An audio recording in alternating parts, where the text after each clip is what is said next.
welcome back to my channel, or welcome if you're new here. My name's Tiffany and I am Divine Plant Creations.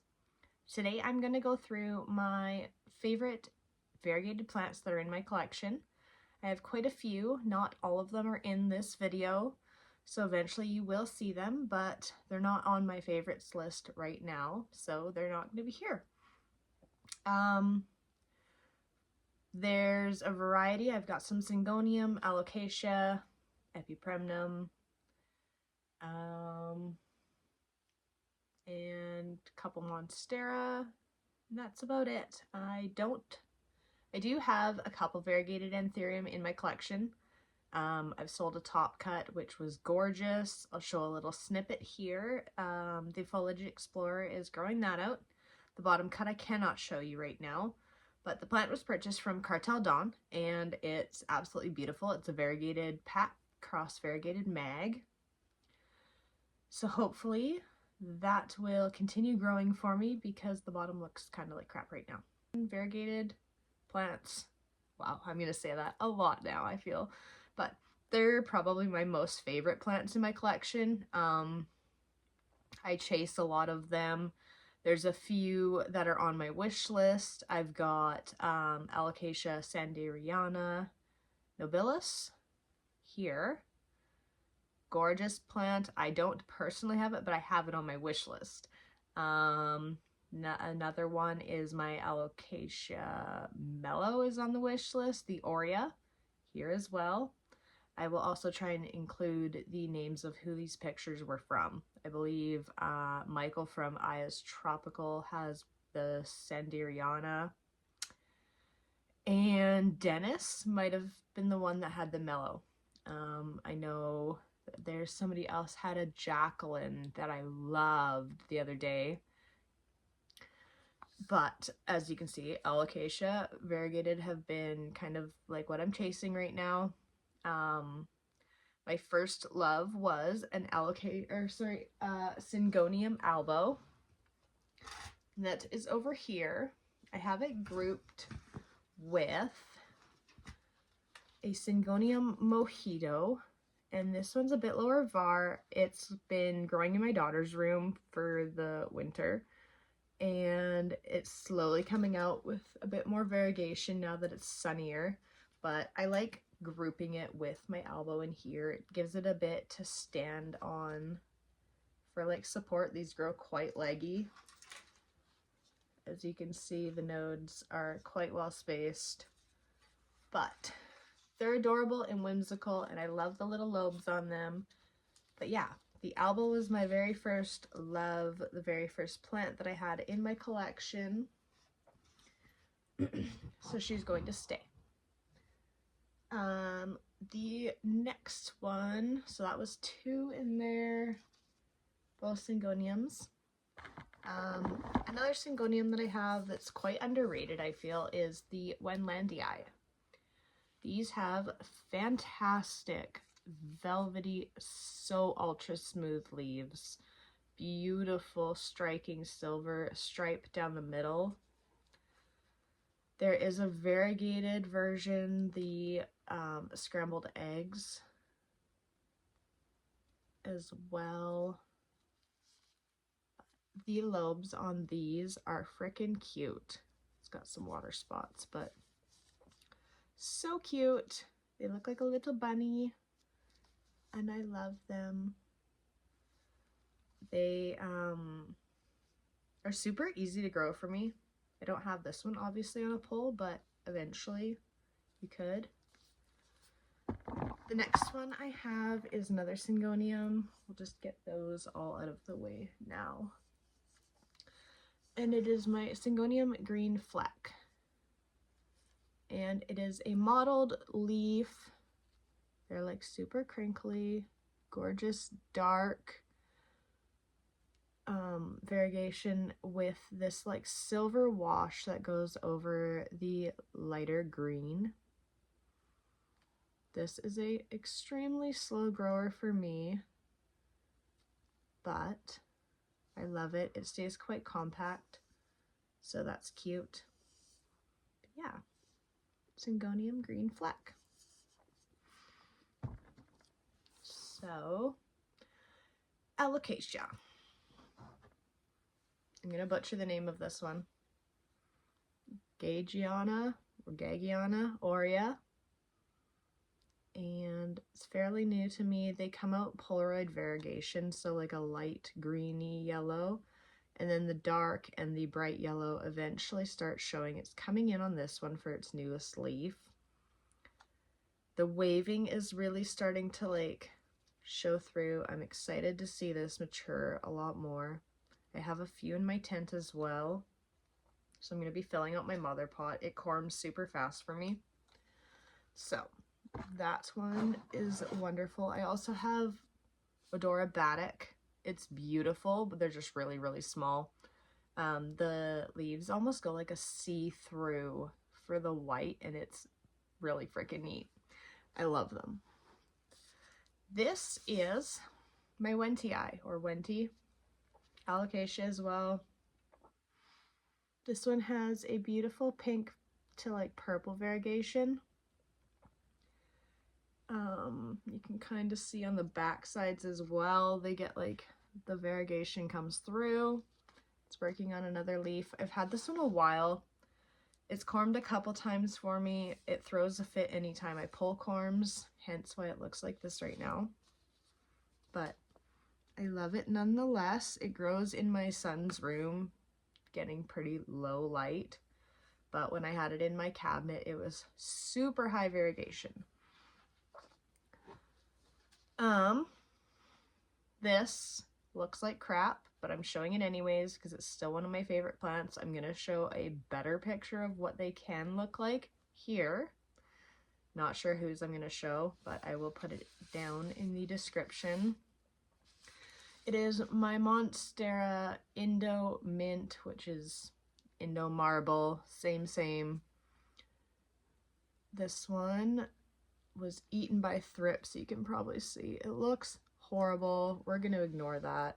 The new leaves are coming. They're going to look fantastic. The variegation is gorgeous on them. I can already tell it's super white. So pleasantly thrilled to see that coming out. If you don't have one, get one. They're fast and they're really cool. This is my final Syngonium. Yeah, I thought I had. Yeah, that's the last one. This grows in my daughter's room as well. Through the winter, it obviously got super low light, so this is, oh, did I even say? Syngonium Confetti Tricolor.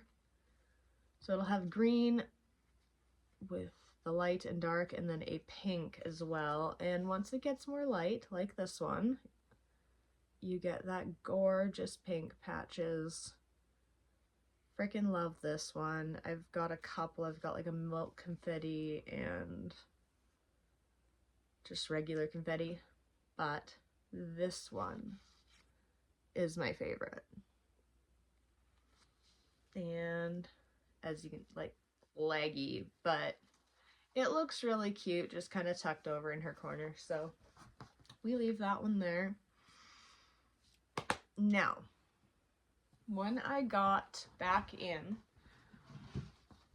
2023, and it's my prized possession.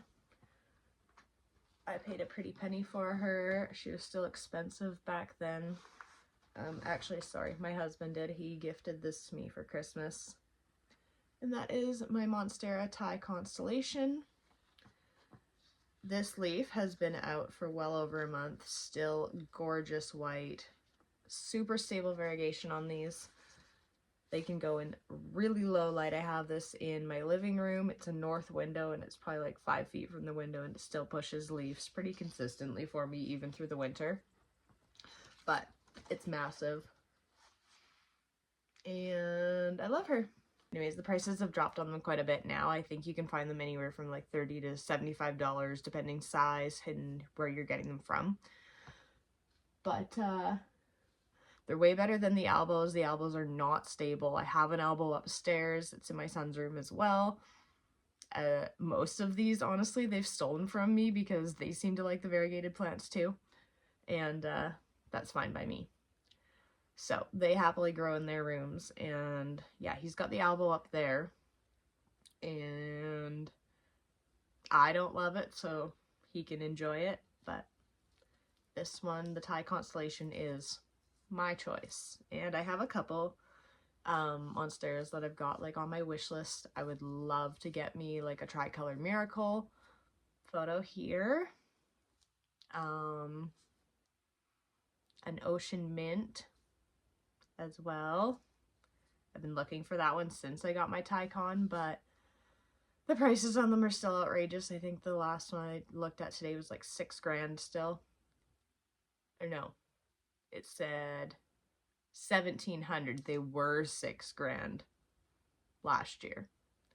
So they've dropped a lot, but still not enough for my liking. If it was like under 300, I'd be a lot happier. But anyways, on to the next plant is some, like, I've been getting into epipremnums a lot.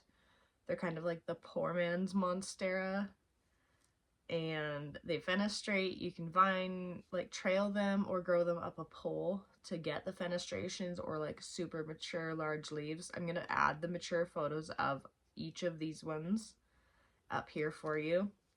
But first up is my epipremnum aurea. Now the leaves come out beautiful yellow, and then they turn to like the alba white, especially under the highlight. I love how cute and compact this one's growing. A lot of times they grow a little more branchy.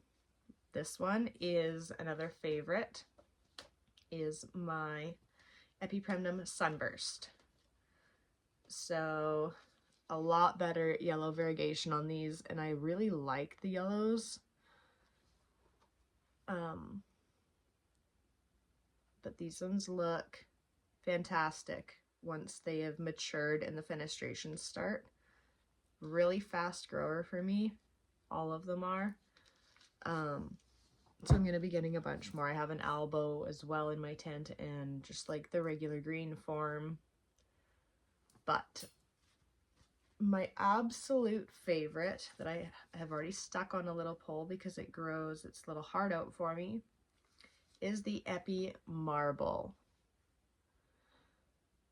This plant is freaking gorgeous. It's so similar to like an extremely high variegation Thai constellation with the way that the variegation comes out on this with the flecking and the chunking and etc. These newest leaves are giving me some inner fenestrations. Thrilled to see that. Once this one matures here, it'll be gorgeous. I am so happy to have that in my collection. Most of them I've gotten all from Chastity at Backwards KC Plants. Majority of the time I get my plants from her.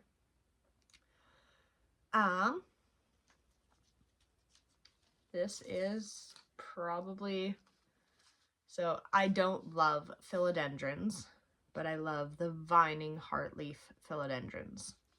So Hederaceum variegated is a must-have.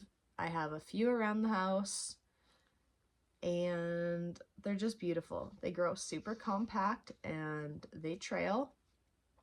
They have more of a minty color in the winter for me when they're under a lower light, but they have given these since spring started, and they've been getting a lot more sun. I love this plant. I can't get enough of it. Every time I look at it, it makes me happy. So, Hederaceum variegated.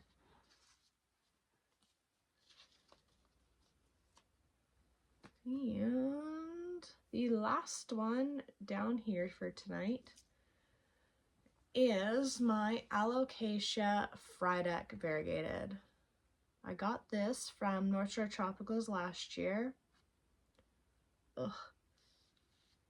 Beautiful half moon variegation on her. I freaking love this plant so much. So she steadily gives me like really nice variegated leaves even when they're the solid green. And we finally have a corm. I have been impatiently waiting for this thing to corm. I search the little edges daily to see if new ones are coming, and I am thrilled to say that this one has kept its mother's half moon. So as some of you know, alocasia do not always keep the variegation through on the corms. So it's kind of like a 50-50 chance if you're going to get any variegation or like extremely low. And while sometimes low variegation plants can still give you fantastic variegated plants, I like obviously looking at these ones more. So that's going to stay in there with the mama. I hope it gives me more. If she does, be on the lookout for them. But I feel like this year is going to be the year of the variegated plants. I feel like everyone is getting into them. I love them personally. I don't know too many people who don't love them. Even if you don't love them, you can kind of have a love for them, and like just seeing them. They're different. They're beautiful. None of them are the same. You will catch a lot of people giving different names for the same plant, so be careful with that. But besides that, I will continue to keep having variegated plants in my collection. They're probably going to be a huge one that I bring in constantly this year. I know that I have several Anthurium that are coming in that are variegated, so be on the lookout for those. This wasn't too long of a video. I would like to do more of like my collection videos for you guys and show you the rest of my collection.